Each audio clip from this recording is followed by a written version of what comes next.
L'espai social és un espai en el que combinem formació lliure, en el que realitzem tallers tant matí com tarda i està dirigit a persones amb intel·ligència límit. Va néixer el juny del 2012 gràcies a la col·laboració de la Fundació Can Gelabert, juntament amb l'aliança amb l'ACID, justament perquè vam veure que hi havia un col·lectiu bastant gran de persones, en aquest cas d'intel·ligència límit, que no tenien una ocupació, que tenien molts d'espais de temps lliure, que no sabien com ocupar, i el fet de no poder accedir al món laboral o de tindre un entorn, diguéssim, on tindre un grup d'amistats amb els seus mateixos interessos, les seves mateixes necessitats, va néixer aquest espai. Un dia que he tancat a casa, molt agobiat.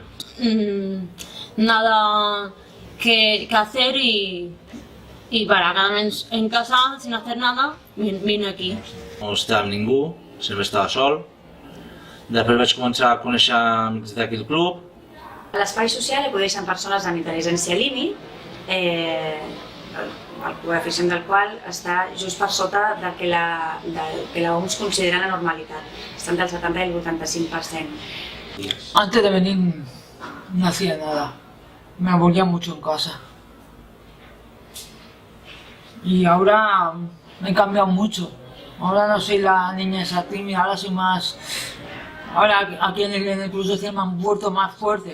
Tener amigos, conocer a gente nueva, ir a sitios y aprender cosas. Sobre todo mucho autocontrol sobre muchas cosas y me ha enseñado cosas que no sabía sobre mí mismo. Sobre todo interiormente me ha aportado bastantes cosas.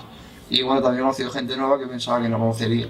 Com comentava abans, era tant en horari de matí com de tarda i fem diferents tallers enfocats a millorar la seva autonomia, perquè al final el que més ens preocupa o el que més interessa és que aquestes persones tinguin cada cop una vida més autònoma. Aunque no puguis treballar, pots tindre aquí, passar-t'ho bé, fas cine, fas molts tallers, tu passes molt bé, aprens moltes coses, fas amics, és una passada, jo ho recomano a molta gent. Per fer amistats és un dels aspectes que més preocupa i un dels, podríem dir, objectius principals de l'espai social.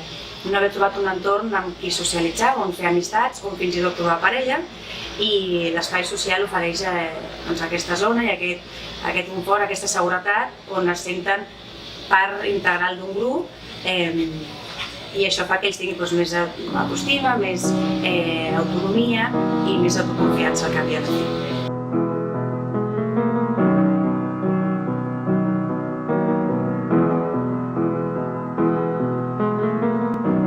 Imagine there